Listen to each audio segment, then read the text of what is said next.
Hello guys, Microsoft পাওয়ার পয়েন্টের এই নতুন ভিডিওটিতে আপনাদের স্বাগতম। এই ভিডিও থেকে আপনারা জানতে পারবেন যে একটি টেবিলে যে লেখাগুলো রয়েছে ভিতরে, তো এই লেখাগুলো যে ওয়ার্ড আর্ট স্টাইল এবং ড্র বর্ডার্স, এই স্টাইলগুলো কীভাবে কাজে লাগাতে হয়। তো চলুন দেখি নিজে সেটি কীভাবে করতে হয়। তো আপনি যখন পাওয়ার পয়েন্টে একটি টেবিল তৈরি করবেন, তো টেবিলটিতে ক্লিক করলেই যে টেবিল টুলস নামে যে দুটি অপশন রয়েছে, এই দুটি অপশন অ্যাক্টিভ হয়ে যায়।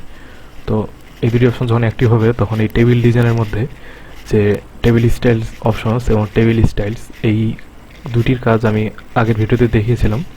তো এখন চলুন দেখি যে লেখার ভিতরে যে আপনি স্টাইলগুলো আনতে চান, যেমন এই স্টাইলগুলো আপনি কীভাবে আনতে পারেন। তো এগুলো আনার জন্য এই ওয়ার্ড আর্ট স্টাইলস এবং ড্র বর্ডার্স, এই দুটি অপশন দিয়ে কাজ করতে হয়। তো চলুন যে এগুলো দিয়ে কীভাবে করতে হয়। তো প্রথমেই আপনি যদি চান যে পুরো টেবিলের লেখাগুলোকে একটি স্টাইল আন্ডারে আনতে চান, তাহলে টেবিলটিকে অবশ্যই সিলেক্ট করে রাখতে হবে। তো টেবিলটিকে সিলেক্ট করে রাখার পর যে কুইক স্টাইলস রয়েছে এখানে ওয়ার্ড আর্ট স্টাইলের ভিতর, এখানে আপনি যেই ইফেক্টটি দিবেন বা যেই ওয়ার্ড আর্ট স্টাইলটি দিবেন, সেটি লেখাগুলো সেই স্টাইলে চলে আসবে। এই যে দেখুন, সেটি চলে আসবে এভাবে।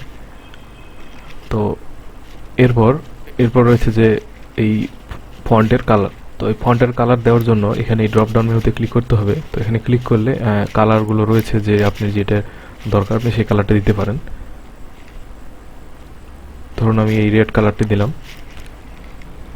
এরপর হচ্ছে টেক্সট আউটলাইন, অর্থাৎ আউটলাইনে মানে এই টেক্সটের যে বাইরের বর্ডারটি আপনি সেটি কি কালার দিতে চান।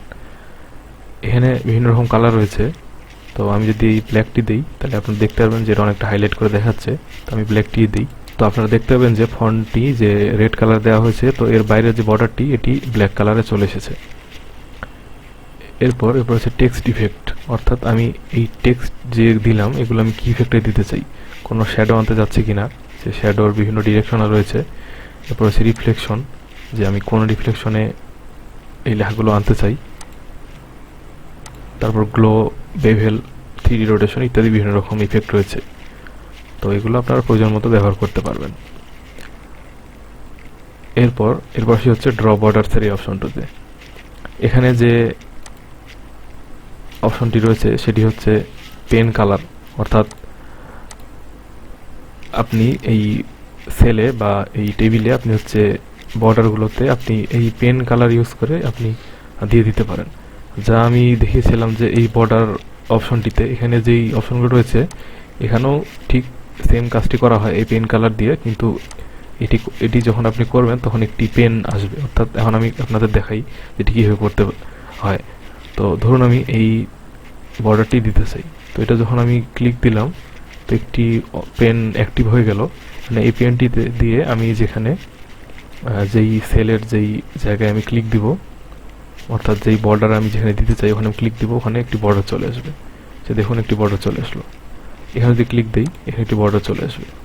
তো এখানে এই বর্ডারের যে ওয়েটেজ রয়েছে, অর্থাৎ বর্ডারটি আপনি কতটা থিক বা কতটা থিন করতে চান সেগুলো রয়েছে।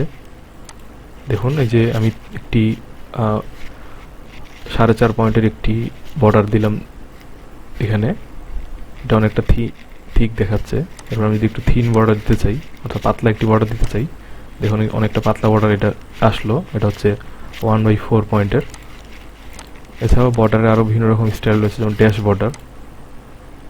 এই যে এই বিভিন্ন রকম ড্যাশ বর্ডার দেওয়া যায়।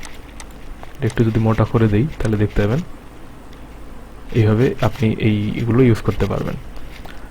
এরপর রয়েছে যে এই বর্ডারগুলো যে আমি দিলাম, এগুলো হচ্ছে আপনি কীভাবে, যদি কোনোটা দরকার না হয়, ভুল করে দিয়ে থাকেন, অথবা আপনি কোনো কারণে ইরেজ করতে যাচ্ছেন, তাহলে সেটি কীভাবে ইরেজ করবেন।